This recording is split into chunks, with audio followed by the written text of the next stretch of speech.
I'm fully aware by this point that I may have pissed a few people off by putting the albums and bands that I did on previous lists. Hopefully this list will make up for any discontent that you may be feeling, or it might make you feel worse, I don't know. But what I do know is 2019 really was just that good of a year for music. I honestly hope that this year is as good because I'd love to do the same thing again, honestly, when it comes to the three lists debacle thing. But that's for the future, and, we're past Christmas now, so let's focus on, the present. Although that joke probably doesn't work now because Christmas is over. I should probably stop stalling and go on with the video, so yeah, let's do this thing. Shit. Number 10, The Raven Age Conspiracy. Let's be honest with ourselves, there is no greater backhanded compliment than saying that a band is good just because one of their members is the child of one of metal's biggest bands. In the Raven Age's case, one of their guitarists is the son of legendary Iron Maiden bassist Steve Harris. But that's not what makes this band particularly great, because, well, they are. I'm glad that they sound like nothing like Iron Maiden, and I'm also glad that this is only the Raven Age's second album. We need more metal in this style, in my opinion, and the performances, stories, and stellar instrumental work are brilliant. Also, if you can find it, which you can because it's all on YouTube, listen to Grave of the Fireflies. It's an absolutely beautiful song. One of my favourite overall songs of the year, definitely. Number 9, Defeater, Defeater. I was just talking about beautiful songs a moment ago, so let's talk about the uglier side of human nature. That is often one of the main subjects that Defeater explore, and with their self-titled fifth album, they talk about it with even more of a sense of depression and hopelessness, as you would come to expect from them by this point. Taking a new angle with Defeater's overarching concept story, it explores a unique perspective and it pays off really well.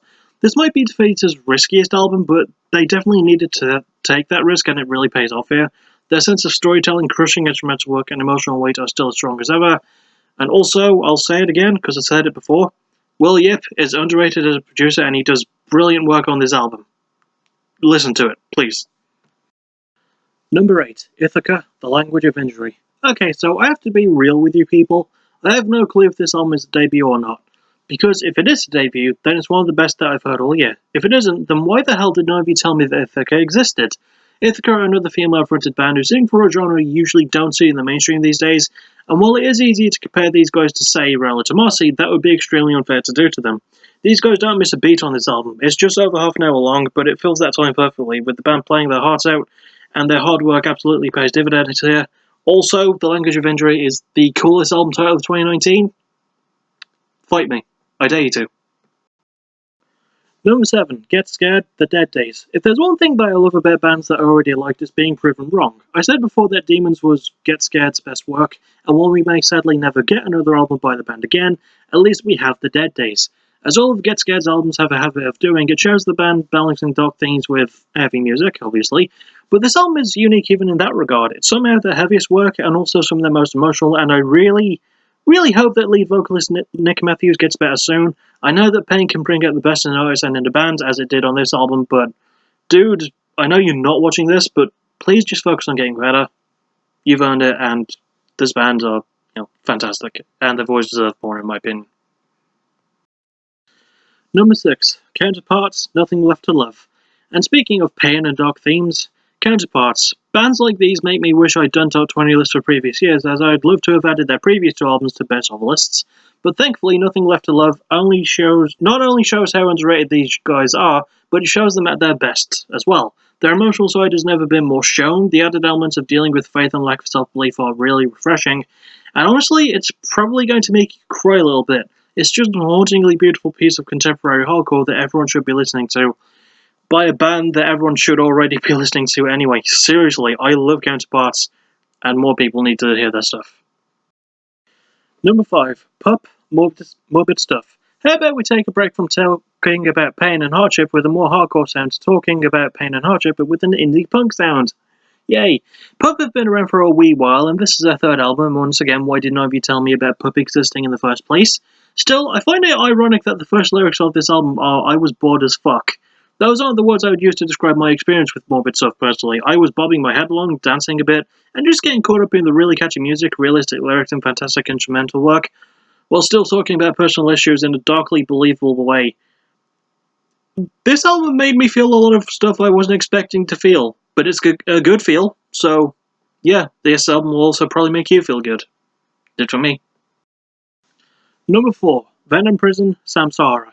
I guess that I can stop being mad at people when they don't tell me about bands, because to be fair, Venom Prison haven't been around all that long. Hell, this is only their second album, so it surprises me that it's as good as it is. Doubly so considering its genre. I mean, death metal with elements of grindcore isn't usually my shtick, but the freaking lyrics and the surprising melody with the guitar work really elevate this one. Talking about Monday issues in a very real way, backed up by an equally uncompromising sound and lead singer Larissa Stupa's stellar pipes, Venom Prison are definitely one to look out for, as is this entire album. It's absolutely fantastic. Number 3, Fever 333, Strength in Numbers. We can all be honest here. We can all shed a tear. We all miss Let Live. I do, and I know that you do too. But that doesn't mean that Jason Butler sat on his ass after that band was done. He got right back to work, and Fever 333 was born. Yay! I don't think that any debut has been as anticipated as this one, and I was definitely on the list of people anticipating it. As expected, it kicked ass. Jason, as well as guitarist Steve Harrison and drummer Eric Improta, absolutely stomp with this album. Fever 333 is a movement that we all need to be a part of, and with a raised fist and a middle finger, I'm more than proud to join it. Number 2, Slipknot, We Are Not Your Kind. Speaking of anticipated albums, it really doesn't get any better than Slipknot. Just ignore the sleep-inducing devil of Tool's new album that's on your shoulder. In fact, flick that devil away and replace it with We Are Not Your Kind.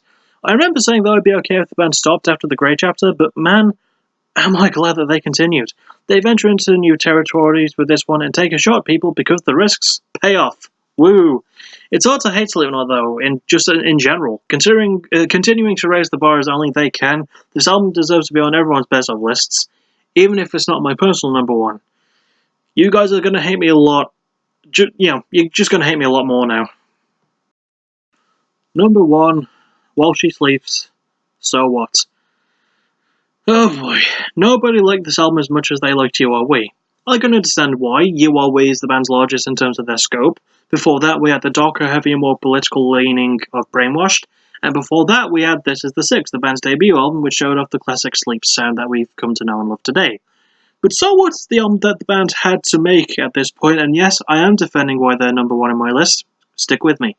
It incorporates so many things that the band aren't used to, and it incorporates them well. The band still sound great, better even, and they continue to establish what makes them so unique. The production is astounding, bringing out the best parts brilliantly. I know that I'm biased towards this band, but seriously, this album deserves more chances than it's getting this year. Well, last year now, technically. I love this thing. You know, I've listened to this more than maybe any other album this year. It probably shouldn't be my album of the year, but I'm making it that way because, so what? Please listen to this album, it deserves a lot more love. Way too many people are bagging on it. I don't like that. More people need to listen to it. It's worth it. And that's it, finally. That's all of the albums done, and the covers for them will be posted soon on my Facebook.